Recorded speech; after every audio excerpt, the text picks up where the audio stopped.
Hey guys, Dan Book McNoggin, and I came across this one.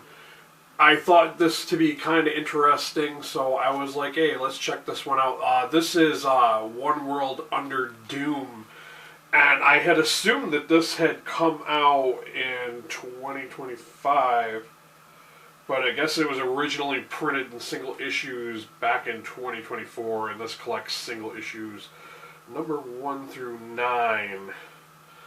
Well, like I said, I kind of thought this one seemed interesting because, it's one of those super villains that's like, oh, I'm going to take over the world.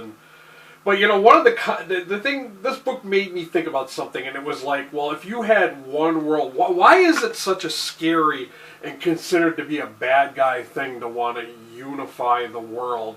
Like, could you imagine a world where all the resources were spread evenly amongst, every person in the world? Like, because if there were certain things that were more abundant in other areas, it could be done, but why is that such a bad thing? I never understood or could wrap my head around the idea of that not being good.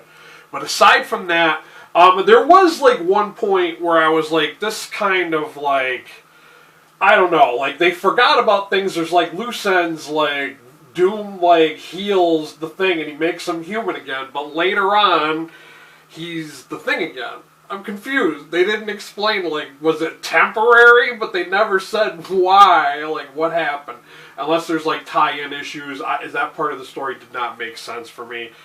And, the way it ended was kind of sappy. I did like the ending, but I'm going to give this guy's, like, a 3 out of 5 star rating on Goodreads.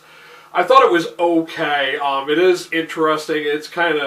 It was a fun read, I'll give it that. But aside from that, there's no like deep thoughts going into this book. It was entertaining. It was fun.